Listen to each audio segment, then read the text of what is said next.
श्री सद्गुरुनाथ महाराज की जय। सद्गुरु की सीख। गुरुवर सप्तम नाथ जी नालंदा विश्वविद्यालय के आचार्य रत्न थे। वे गुरुदेव ही नहीं, शिष्यों को भी अपना देव मानने वाले सच्चे देव थे, सच्चे गुरुदेव थे, जो उनके सर्वांगीण विकास के लिए सदा सचेत रहते थे। वे केवल किताबी ज्ञान ही नहीं, वास्तविक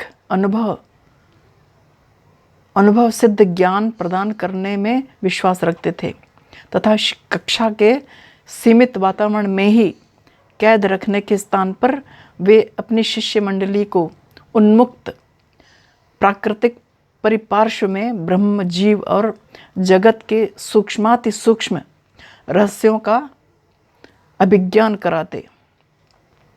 शिष्य भी अपने मित्र, मार्गदर्शक और माता पिता की भूमिका निभाने वाले का सच्चे हृदय से सम्मान करते थे। कभी कभी वे अपने शिष्य का जीवन संवारने के लिए नई नई युक्तियों का भी सहारा लेते थे। उनकी शिष्य मंडली में समाज के सभी वर्गों के छात्र थे। सामान्य जन से लेकर राजकुमार तक उनके शिष्य थे। उनके दूरदर्शी शिक्षण को दर्शाने वाली एक घटना यहाँ पर हम बताएंगे आपको। एक बार गुरुदेव शिष्य मंडली के साथ हरे भरे वन्य प्रदेश का परिभ्रमण कर रहे थे। प्राकृतिक सुषमा का अवलोकन करते, लता वनस्पति आदि के गुण दोष का परिचय करवाते हुए वे धीरे धीरे आगे बढ़ रहे थे। उनकी शिष्य मंडली में मगध का एक राजकुमार भी था।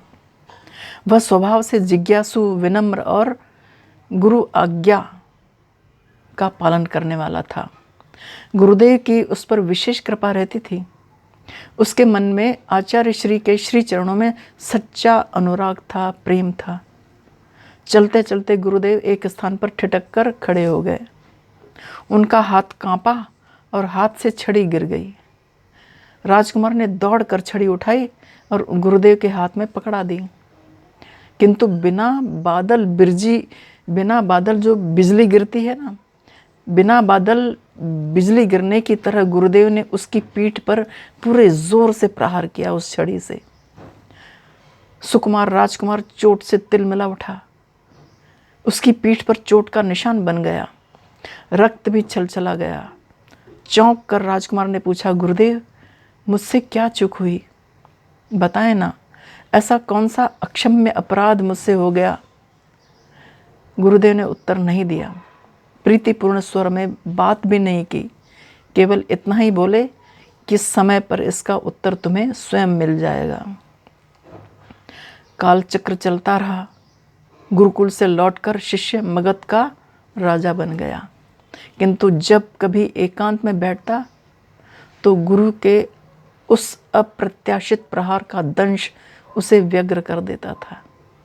समय सबसे कारगर मरहम है जो सब घावों को ठीक कर देता है। एक दिन राज्यसभा में किसी कार्यवश गुरु का पदार्पण हुआ। वही गुरु पधारे अपने शिष्य के पास जो अभी राजा बन गया था। शिष्य ने गुरु की अभ्यर्थना की, उनके अभीष्ट कार्य को पूरा किया। वह अभी भी उस दिन की घटना को पूरी तरह भूल नहीं पाया था। उसने सविनय प्रश्न कर ही दिया, गुरुदेव वनस्थली में परिभ्रमण करते हुए उस दिन आपको क्या हो गया था? अकारण ही मैं आपका कोप भाजन क्यों हो गया था? गुरुदेव ठठाकर हंस पड़े, बोले, वत्स उस दिन मैंने तुम्हें पीटा कहाँ था, मैंने तो तुम्हें पढ़ाया ही था। हाँ, मेरी उस दिन की अध्यापन विधि अन्य दिनों से बिल्कुल भिन्न थी। मैंने तुम्हारे और तुम्हारी प्रजा के भावी कल्याण के लिए ऐसा किया था। मैं जानता था कि भविष्य में तुम्हें सम्राट बनना है, जिसमें सर्वोच्च न्यायाधीश के रूप में तुम्हें दंड विधान भी करना होगा। तुम प्रमाद से किसी निरपराध प्राणी को दंड ना दे बैठो, इस उद्देश्य से मैंने अपराधी को दंड दिए जाने से कितना कष्ट होता है इस तथ्य का अनुभव करवाया। तुम पूर्णतया सोच विचार कर किसी व्यक्ति को दंड देना, यही मेरा अभिप्राय था। राजा चरणों में झुक गया और गुरु की पगधूली माथे से लगा ली। ऐसे शिक्षक भी होते हैं, ऐसे गुरु भी होते हैं जो प्रैक्टिकल अपने शिष्य को अनुभव करवा के शिक्षा देते हैं। ऐसी शिक्षा जिंदगी भर तक याद रहती है।